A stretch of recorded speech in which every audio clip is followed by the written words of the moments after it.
Habíamos comenzado el capítulo 3, ¿se acuerdan?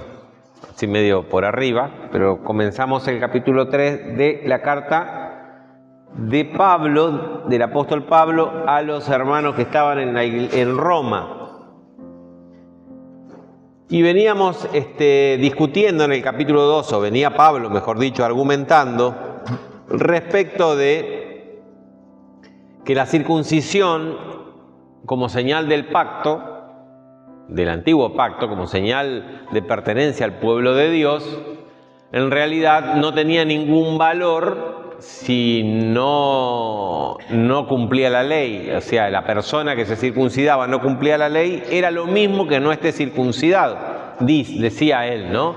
Porque en realidad la circuncisión nada es sino más bien lo que significa la circuncisión. Y la verdadera circuncisión es la que está hecha en el corazón, porque si un incircunciso cumple la ley, es como si fuera un circuncidado.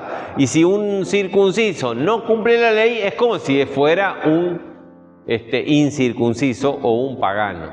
Entonces Pablo está argumentando respecto de la circuncisión y le está hablando al grupo de judíos en la iglesia de Roma. ¿Se acuerdan que habíamos hablado que la iglesia estaba compuesta por estos dos grandes grupos en general? Ahora, si Pablo habla de la circuncisión, era lo más importante que podía sentir un judío, porque le daba el sentido de pertenencia al pueblo de Dios. La circuncisión era fundamental. Si no estaba circuncidado, no pertenecía al pueblo de Dios.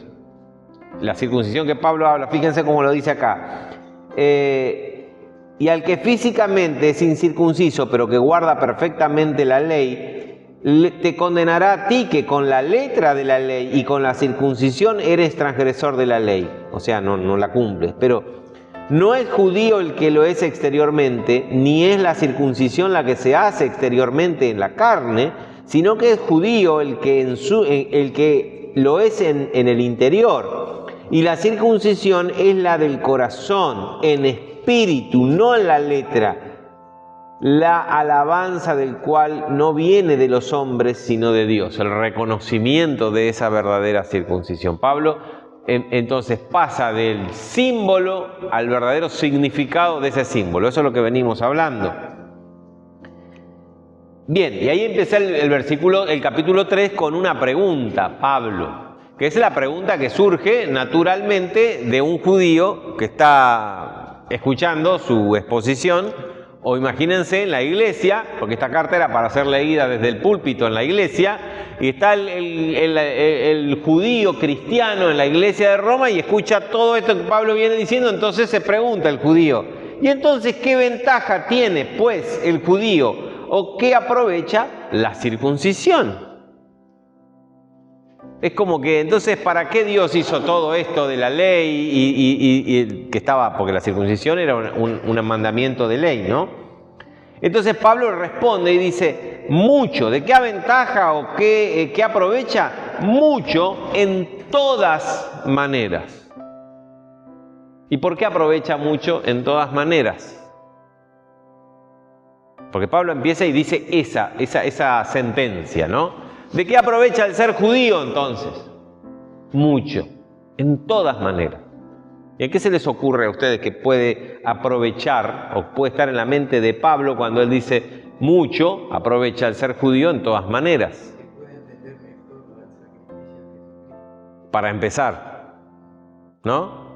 Y lo dice Pablo, en primer lugar se les confió, fíjense, en primer lugar, le ha sido confiada la palabra de Dios, haciendo referencia a todos los escritos, no solamente a la Torá, el Pentateuco, sino todo el resto de los libros proféticos, poéticos, que incluyen los libros sagrados y es la palabra de Dios. En esos libros está incluido, aunque no lo podían ver en el momento en que fueron dados los propios judíos, pero estaban incluidas todas las promesas del Mesías que vendrían. Estaban incluidos todos los símbolos que permitirían entender lo que Cristo iba a hacer después. En la ley estaba todo el régimen sacrificial, todo el sistema sacrificial que era la representación y símbolo de lo que Jesús iba a hacer en la cruz. ¿Me explico?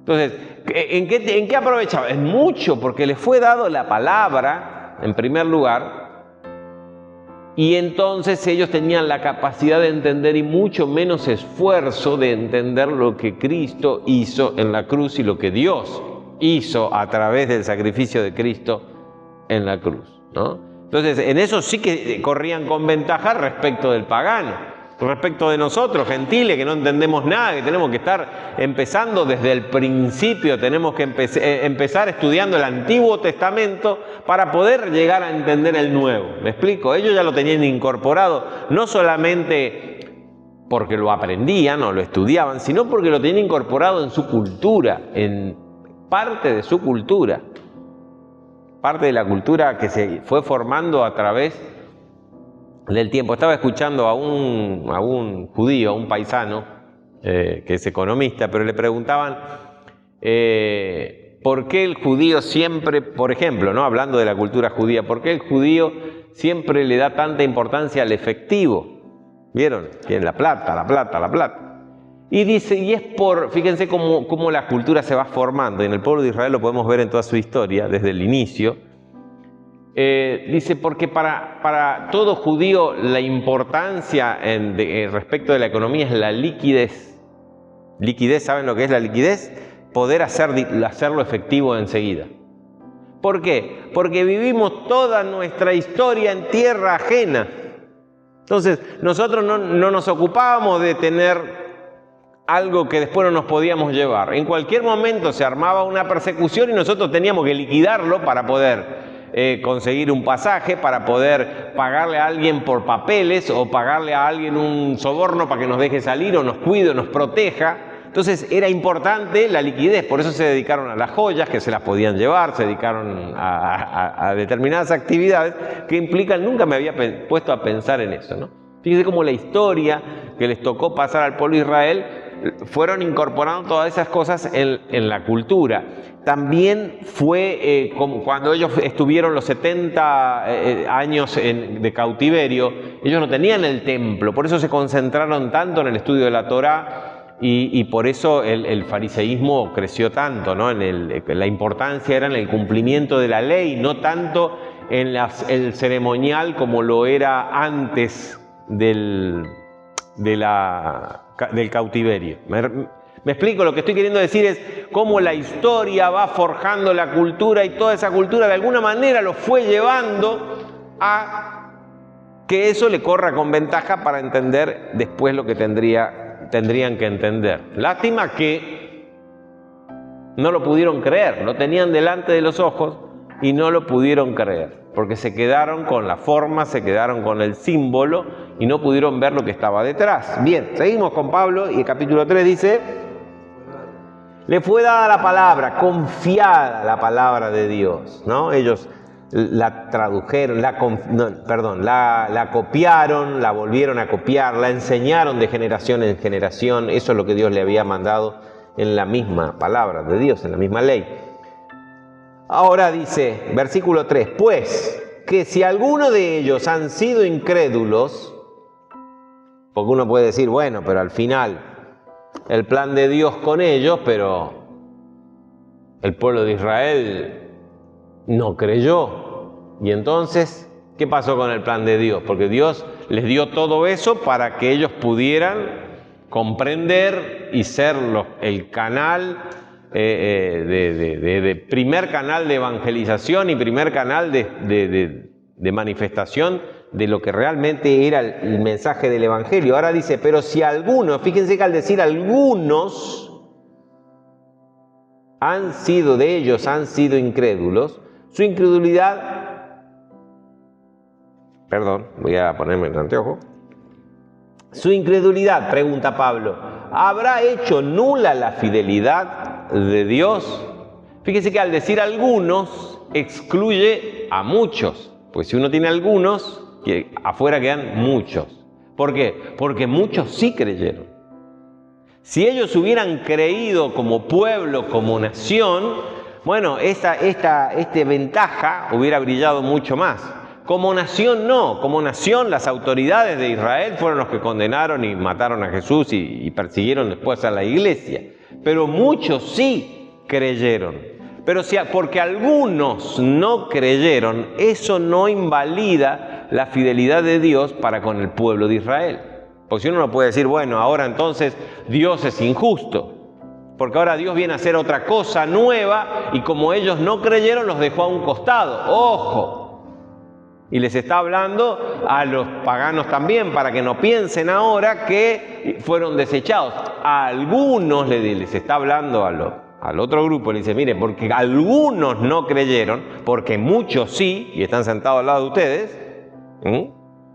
Me imagino yo Pablo hablándole a la iglesia de estos dos grupos, ¿no? No queda invalidada la fidelidad de Dios hacia su pueblo. Dice, versículo 4, de ninguna manera, está respondiendo a la pregunta, su incredulidad de algunos habrá hecho nula la fidelidad de Dios. De ninguna manera, antes bien sea Dios veraz y todo hombre mentiroso, como está escrito, para que seas justificado en tus palabras y venzas cuando fuere juzgado. Acá Pablo se está no imaginando, pero está poniendo en escena a Dios y al hombre que lo acusa, ¿no? El hombre acusador es como, a ver, la parábola del hijo pródigo. ¿Se acuerdan la parábola del hijo pródigo? El hermano mayor emite un juicio contra su padre y le dice, a este tu hijo, que despilfarró todo tu dinero con prostitutas y lo gastó en pavada, a le matas el cordero más gordo y haces una fiesta, y yo que estuve todo el tiempo a tu lado. Jesús se está refiriendo a justamente esta situación. Entonces acá tenemos un juicio, por eso fíjense, dice, cuando seas... Perdón, me perdí. Acá el 4 dice, para venzas cuando fuere juzgado. Cuando fuere juzgado, ¿quién? Dios. Cuando Dios sea cuestionado, ¿por qué Dios condena? ¿Por qué Dios los está condenando? ¿Acaso Dios fue infiel con su pueblo entonces? Y Pablo está argumentando. Si no entienden, lo volvemos a ver, ¿no? Porque a veces, le digo, si bien Pedro dice que Pablo, algunas cosas que Pablo explica son difíciles de entender, y los indoctos lo tuercen, yo no creo que Pablo tenía la idea de hacer un escrito, una carta que sea difícil de entender. Yo creo que cuando las leyeron por primera vez en la iglesia de Roma, todos habrán entendido de qué se trata. Nos cuesta a nosotros entender porque primeramente no tenemos el contexto, y estamos tratando de ver ciertos aspectos de ese contexto, y en segundo lugar porque es una traducción y las traducciones tienen sus problemas, porque el griego no se puede traducir literalmente al español ni a ningún otro idioma, son lenguajes que tienen sus formas y sus significados. Entonces cada traducción, por eso ustedes pueden ver en la NBI algunas diferencias con la Reina Valera o otras versiones, otras traducciones, más bien no versiones, otras traducciones que tienen sí diferencias, y son justamente el criterio del intérprete, del traductor, para poder traer el concepto que en el idioma original significa una cosa, traerlo a nuestro lenguaje, que no es fácil. Algunos lo ponen así, otros lo ponen así. Inclusive cuando hay revisiones y otras versiones de la misma traducción, como la Reina Valera, podemos encontrar diferencia. No es lo mismo leer la Reina Valera de 1909 que la de 1960 o la de 1995, o la versión contemporánea de la misma traducción. Porque una cosa es una traducción, otra cosa es una versión, ¿no? Y otra cosa es una revisión. Bueno, pero en algún momento lo vamos a ver, esas diferencias. Si no, nos vamos a ir por las ramas, lejos, lejos.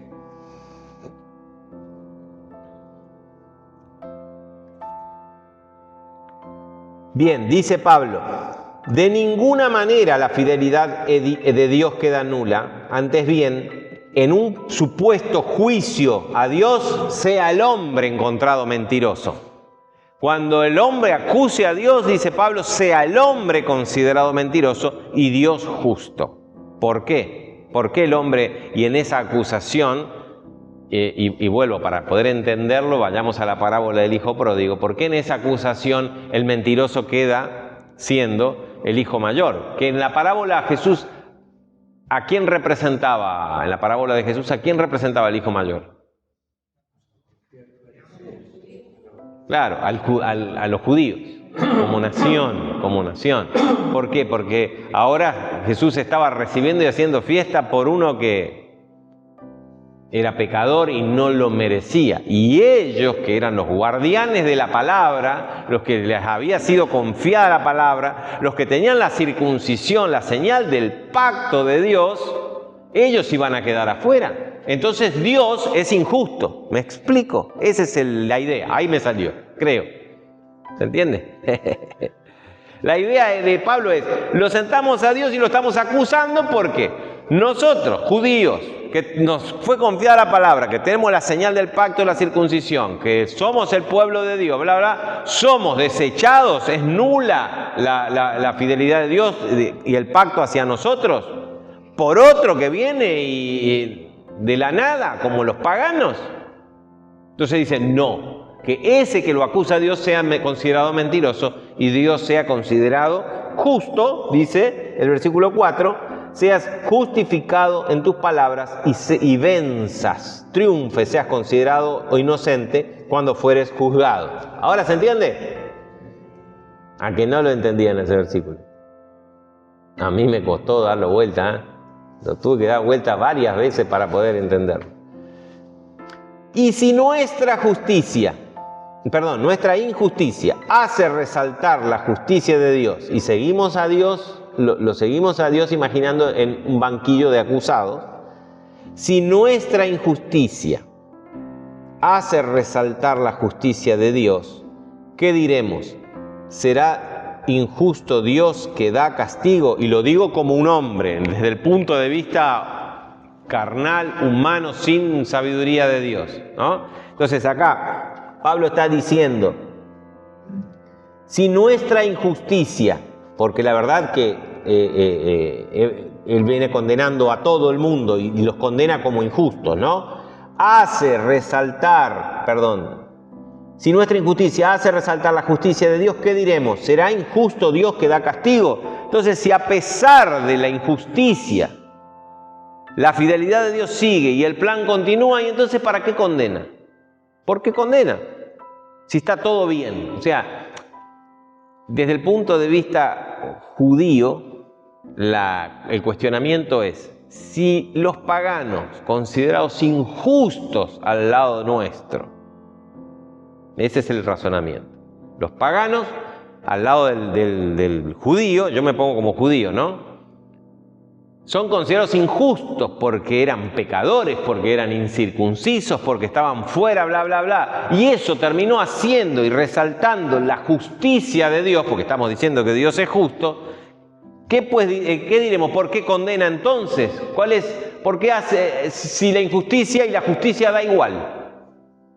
Da igual ser judío y da igual ser pagano. La justicia y la injusticia le da igual a Dios. Entonces, ¿por qué condena la injusticia? ¿Cierto? Ese es el argumento. Y lo aclara y lo dice, hablo como un hombre, ¿no? Como el que no conoce nada del Espíritu. En ninguna manera. O sea, ¿qué diremos? ¿Que Dios es injusto porque castiga? De ninguna manera. De otro modo, ¿cómo juzgaría Dios al mundo? Es decir, Dios cumple su propósito sin importar si el hombre es justo o injusto, a pesar de la injusticia. Pero eso no libera al hombre de la consecuencia de la injusticia, ¿no? Si Dios nos llama para algún propósito, es porque Dios tiene un propósito que cumplir. Si nosotros lo aceptamos, somos bendecidos por estar en la voluntad de Dios. Si nosotros no lo aceptamos, Dios va a cumplir igual su propósito. Pero la pena de nuestro rechazo, de la pena no vamos a quedar libres. ¿Me explico? Igual tiene su condenación. Dios no hace injusto a Dios el hecho de que, Dios cumplió su propósito y al final el tipo hizo lo que quiso y al final termina... ¿Cuántas veces parece injusto que una persona mala que hizo mucho daño termine aceptando al Señor en el último minuto y se vaya al cielo? Te da bronca, ¿no? Sí, pará, y lo voy a encontrar allá arriba encima. Encima de todo lo que hizo se va al cielo, ¿no? Bueno, como hombre lo vemos así.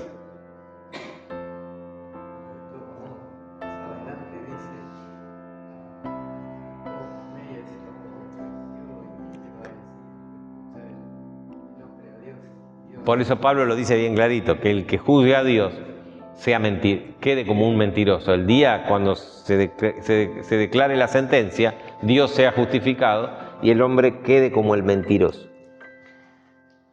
Pero si por mi mentira, y pone el ejemplo de la mentira, la verdad de Dios abundó para su gloria, ¿por qué aún soy juzgado como pecador por mentir? Si por mi mentira resalta la verdad de Dios, ¿por qué soy juzgado? ¿Y por qué no decir, como se nos calumnia y como algunos cuya condenación es justa afirman que nosotros decimos? A ver, esta aclaración de Pablo. Ven, acá hay un contexto. ¿A Pablo de qué se lo acusaban? ¿Qué lo acusaban los judíos a Pablo? Básicamente los judíos. Él predica que no importa si sos judío, si no cumplís la ley o cumplís la ley. Porque quiere ser justo. ¿Cómo se justificaba un judío? Cumpliendo la ley. Vos podés ser injusto, no hay problema. Total, cuando abunda la injusticia, abunda la gracia. Entonces, hagamos males para que vengan bienes. ¿No es cierto? Para que resalte la gracia de Dios, pequemos más. Entonces, cuando pedimos perdón, la gracia de Dios es mucho mayor. Porque si yo solamente, dije una mentira y pido perdón, bueno, Dios me perdona. Pero si maté a alguien y pido perdón, parece como que la gracia de Dios es mayor, ¿cierto? Si calumnié a alguien o hice un daño grande, después me arrepiento, glorifico y magnifico la gracia de Dios. Entonces lo acusaban a Pablo de decir, claro, Pablo al predicarle a los gentiles y a predicar que no se cumpla la ley, ¿qué hacen? Que son todos injustos, son todos pecadores porque no cumplen la ley. Entonces, hagan eso para que la gracia de Dios abunde. Entonces Pablo lo dice, es una calumnia porque así no es el significado de lo que Pablo predicaba. Hagamos males para que vengan bienes. De paso, Pablo le tira una patada a sus críticos, ¿no? ¿Qué pues? Dice el versículo 9. ¿Hasta ahora vamos bien o está enredado? ¿Vamos yendo?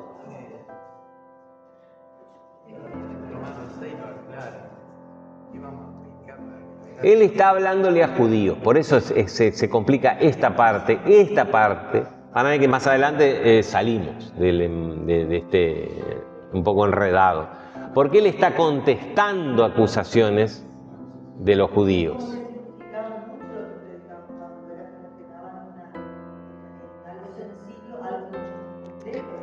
Torcían y como siempre que uno quiere malinterpretar con mala intención palabras, uno puede tomar palabras y sacarlas de contexto o darle otro sentido y hacer que una persona diga lo que en realidad no quiso decir, ¿cierto? Pasa, lo vemos todo el tiempo en todos lados.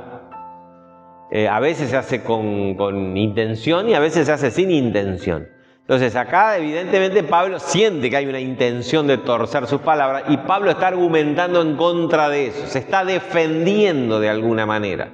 Entonces lo está diciendo en público y está argumentando a favor de la gracia de Dios y del nuevo pacto que Dios hace con el hombre a través de la gracia, pero le está dando un palote a los que lo critican y critican su predicación y su mensaje, ¿sí?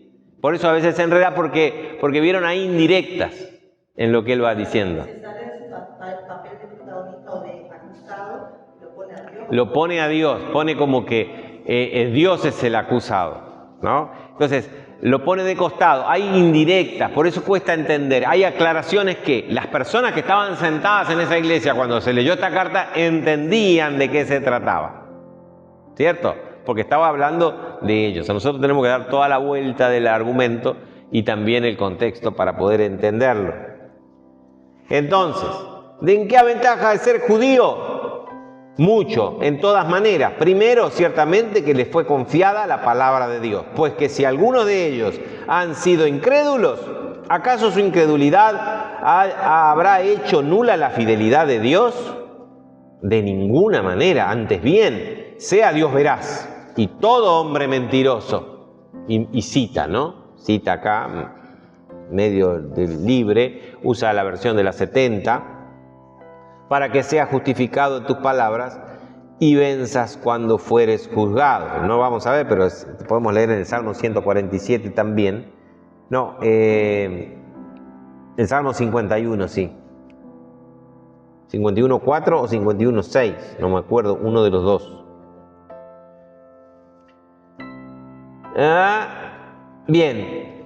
Y cuando fuere juzgado sea venzas, ¿no? Y si nuestra injusticia hace resaltar la justicia de Dios, ¿qué diremos? ¿Será Dios injusto que da castigo? ¿Esto por qué Pablo lo plantea? Porque son las acusaciones y las cosas que hablaban los judaizantes. ¿Entienden? Le está respondiendo a los judaizantes.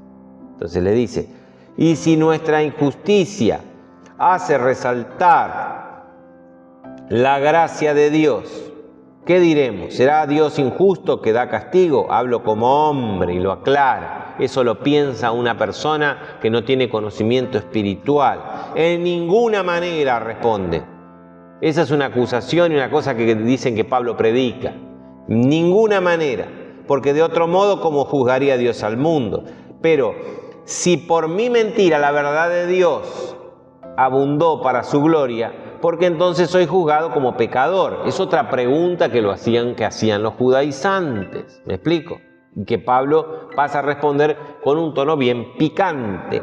¿Y por qué no decir como se nos calumnia? Y ahí sí le dice directamente, y ahí nos da a entender claramente que se está refiriendo a ese grupo que tenía la lengua como una bufanda, ¿verdad? Para hacerse la bufanda, ¿no?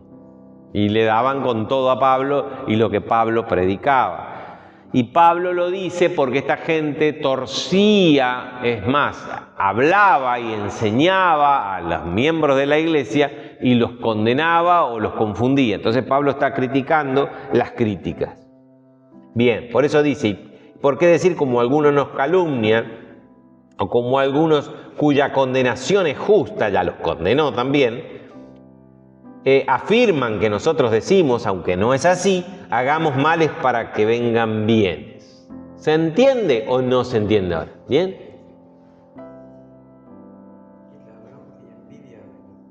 Era, sí, la rabia de la predicación de Pablo. Entonces los sacaban de contexto, decían cosas que Pablo en realidad no afirmaba y de alguna manera, como decía Alicia, Pablo dice que están juzgando a Dios porque es el plan de Dios el que él predica y enseña según su evangelio. Bien.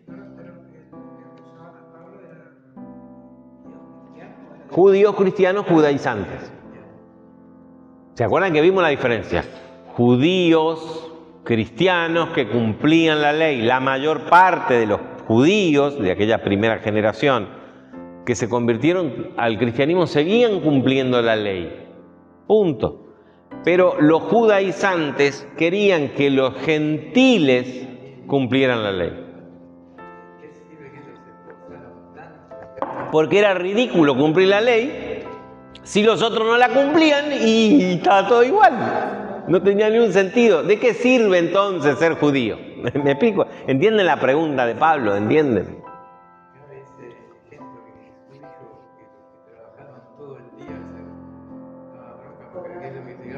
Sí, Jesús lo expresó mucho en parábola, ¿no? Porque el reclamo de esto de poner a Dios en el banquillo de los acusados, Jesús lo dejó a ver en la parábola del hijo pródigo, ¿no? Entonces el hijo mayor, más bien, el hijo mayor, esa es, ¿cómo puede ser? ¿Cómo puede ser que ellos y nosotros acá, que estábamos acá, siempre estuvimos contigo, tuvimos la palabra, hicimos esto y estamos cumpliendo la ley, y ellos no cumplen la ley? Claro, estaban sentados en la misma iglesia, ¿cierto? Y uno guardaba el sábado, otro tomaba todos los días iguales. Uno no comía esto, el otro comía de todo. ¿Me explico? Y era un poco complicada la situación. Era difícil, pero había que estar ahí, Había que ser un cristiano judío. Era parte de su cultura. Dejar de cumplir la ley y era dejar de ser, de ser ellos mismos. Era difícil. Uno se pone también, porque lo hacían con lo que Pablo critica acá, la mala onda, la mala leche, como se dice, o la mala intención al hacer las críticas. No era la idea de debatir, como se debatió, por ejemplo, en Jerusalén, en aquel llamado primer concilio de Jerusalén. Se debatió este tema y se llegó a una resolución. Acá era hacer daño. ¿Vieron esa gente que y se ponen así como más alto y dale, repartir dedazos para todos lados? Esa es la actitud que Pablo le molestaba. Y Pablo responde más o menos parecido. Nada más que de frente, no le va con vuelta. Bien. ¿Qué pues diremos? ¿Somos nosotros mejores que ellos? Pregunto, ¿quiénes somos nosotros y quiénes son ellos? Nosotros somos los judíos, porque Pablo era judío, ellos los gentiles. Entonces le pregunta a ese grupo, ¿somos nosotros mejores que ellos? En ninguna manera, otra vez tajante, no hay forma. Pues ya hemos acusado a judíos y a gentiles que están todos bajo el pecado. Y acá empieza el argumento central de Pablo. Y acá tenemos una lección de evangelismo. Acá está buenísimo.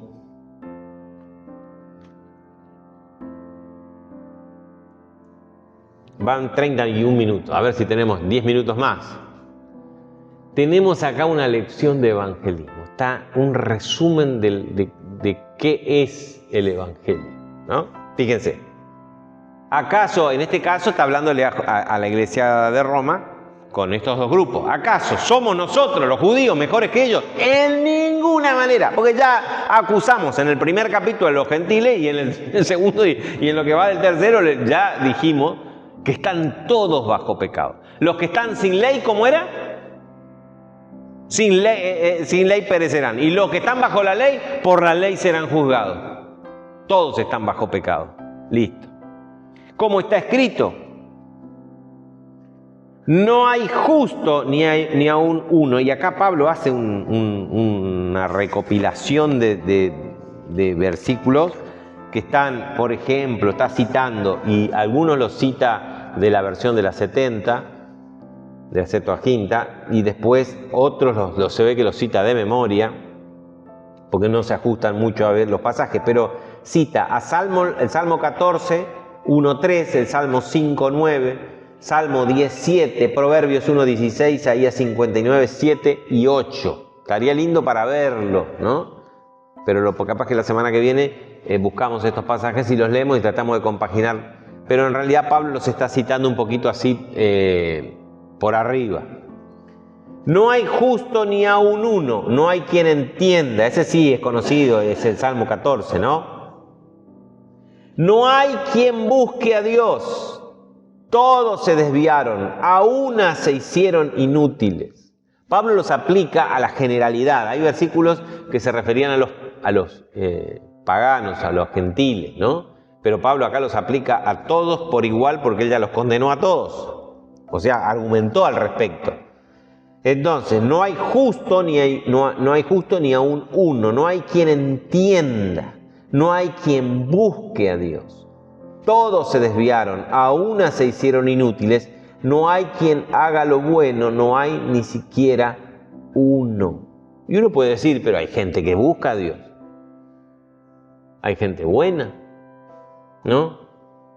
Dice que no hay quien haga lo bueno, hay gente buena. No hay ni siquiera uno. Sí, yo conozco un montón de gente buena, podríamos decir, ¿no? No hay quien entienda, y bueno, puede ser alguno que no entiende nada, pero sepulcro abierto es su garganta, con su lengua engañan, venenos de serpientes hay debajo de sus labios. Todos los miembros, todas las partes del cuerpo que mencionó están ¿dónde? En la boca. Y acá tiene mucho que ver. Fíjense, dice, su boca está llena de maldición y de amargura y sus pies se apresuran para derramar sangre. Está hablando de qué, porque si algunos, está hablando en general de la situación del ser humano.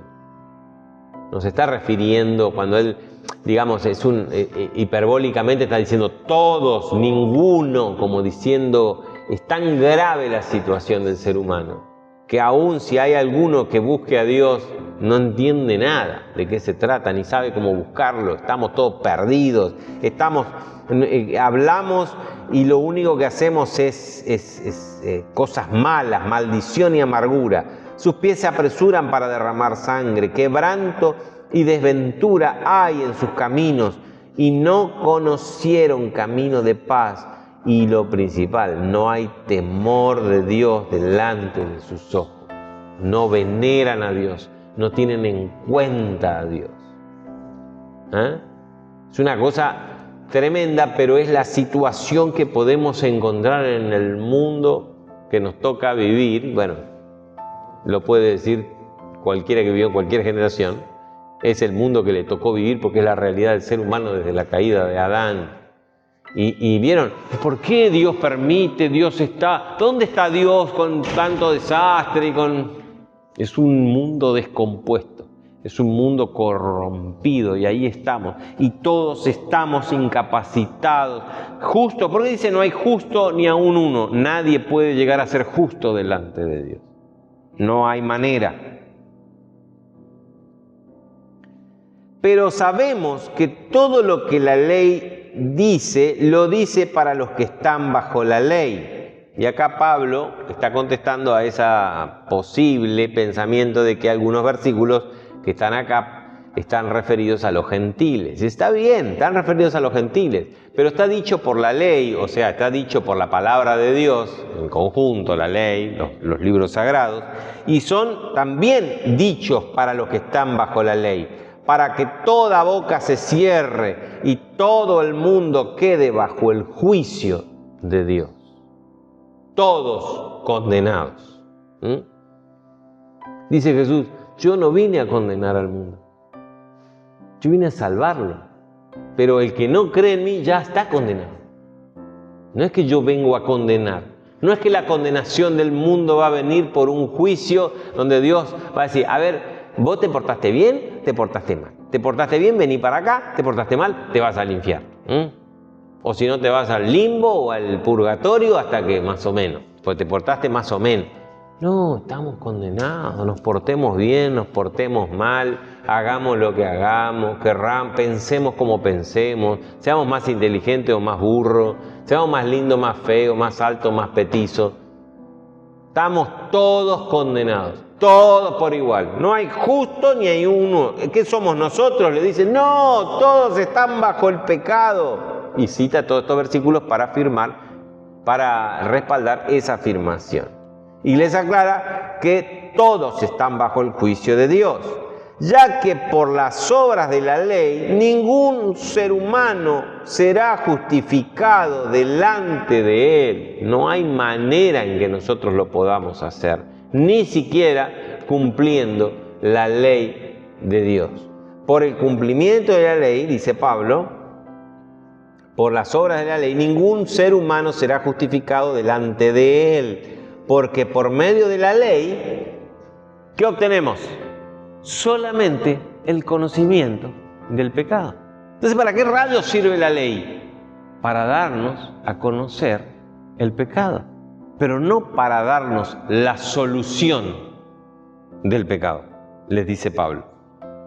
Porque lo único que nos damos cuenta cuando queremos cumplir la ley, como nos pasa cuando queremos hacer religión de la fe cristiana, es que patinamos y caemos y fallamos y vivimos condenados, ¿no? Porque eso es lo que la palabra de Dios, que es luz, la ley o la palabra de Dios, la luz, nos ilumina los lugares oscuros de nuestra vida, las cosas torcidas que tenemos y nos ilumina el camino que es nuestro destino, el juicio de Dios. Y no podremos estar parados delante de Dios en el día del juicio.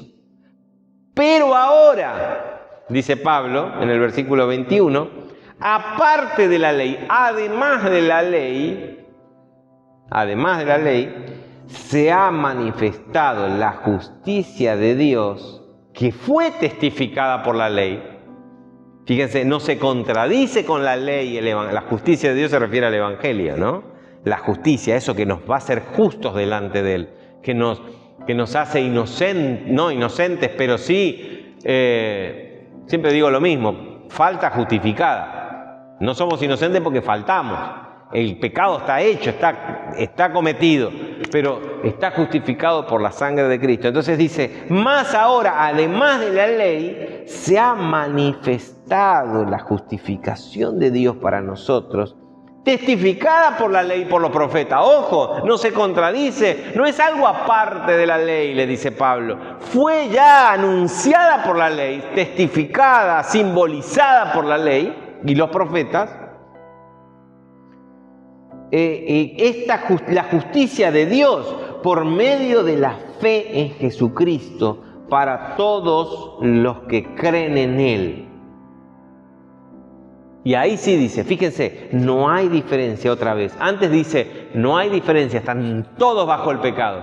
Pero a los que creen, ahí no hay diferencia, por cuanto todos pecaron y están destituidos de la gloria de Dios, tanto judíos como no judíos.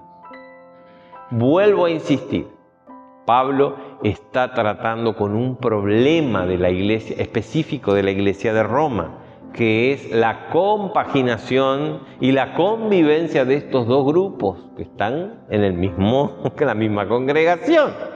Pablo está tratando ese problema, argumentando ese problema, pero de alguna manera nos está enseñando a evangelizar, como les decía hoy. Porque si tenemos hoy que hablar, hoy no tenemos ese drama, porque los judíos no tenemos ninguno, pero si tenemos que explicarle a alguien respecto de por qué necesita la gracia de Dios, y para que te vaya bien, vos tenés muchos problemas, y bueno, vení a la iglesia que Dios te va a solucionar tus problemas, Dios te va a levantar, Dios te va a hacer esto, Dios te va a hacer aquello, Dios te va a sanar, Dios te va a arreglar el matrimonio, te va a arreglar los hijos, te va a arreglar, si sos pelado te va a dar pelo, si sos bajo te va a...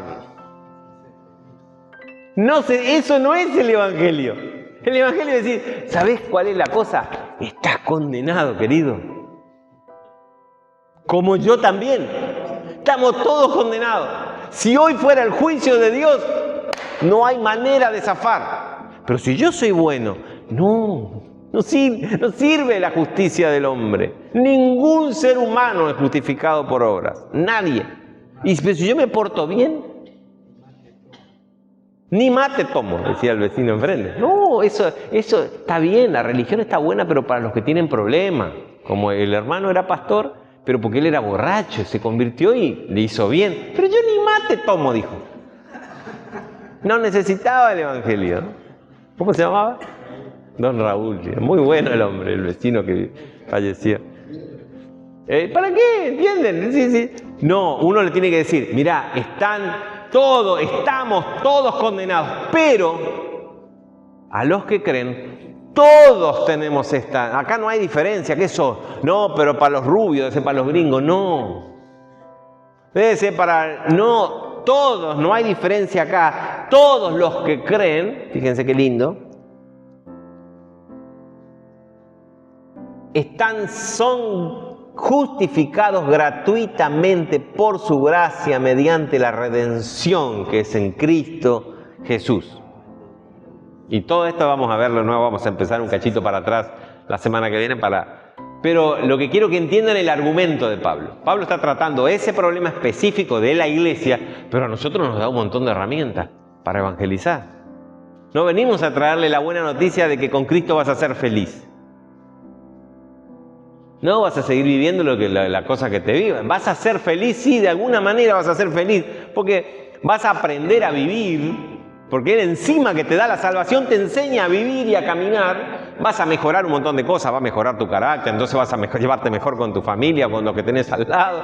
Eso va a mejorar tu calidad de vida, va a mejorar tu salud, vas a aprender a manejar bien el dinero, vas a poder administrar mejor tu dinero, porque la Biblia tiene principios para administrar el dinero, te va a ir mejor económicamente también. Hay un montón de cosas, me explico, pero no es la promesa eso es un resultado de la gracia de Dios. Acá lo que uno tiene que explicarle a uno que no es creyente, loco, si te morís hoy, vos creíste, recibiste esta maravillosa buena noticia. Ese es el Evangelio, la buena noticia para todos. Que pueden creer, los que alcanzan a creer, los que se les da el don y se les regala la fe. Cristo es poder de Dios y sabiduría de Dios. Eso es algo maravilloso, ¿no? Y lo hemos recibido. Y no lo puede decir, te lo digo por experiencia. No porque lo predicó el pastor o lo leí en un libro o en la Biblia. Te lo digo por experiencia. Yo tengo la tranquilidad de que si me muero mañana, si mañana me agarra cáncer y me muero en 6 meses, no, como si uno es cristiano, ¿cómo va a decir eso, hermano? No lo declare, no lo declare. O yo no lo declaro y ojalá no pase, pero si mañana me agarra cáncer y en 6 meses me muero y paso un proceso horrible, porque es horrible el que le toca vivir eso, yo puedo tener la certeza que el día en que yo esté delante del Señor, en el día del juicio, yo voy a estar justificado. Va a decir, el acusador va a decir, ¿viste con lo que pecó? Mira, tengo toda la lista en tal fecha, todo lo que pecó. Sí, pero todas esas faltas están justificadas por la sangre de Cristo. Es una buena noticia. ¿Es para salir a contarle a los seres queridos o no esta buena noticia? Es para hacerlo, porque la verdad que da gusto. Amén. Terminamos con una oración. Señor, gracias por lo que hiciste por nosotros. Gracias por la revelación de tu palabra, Señor. Y gracias porque no se trata de lo que tenemos que hacer o dejar de hacer, Señor.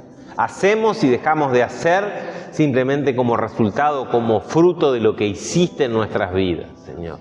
Mejora nuestra vida, mejora nuestro comportamiento, mejora nuestra manera de pensar, pero es por la obra de tu Espíritu Santo en nuestros corazones, Señor. No porque nosotros nos propongamos cumplir una religión, Señor.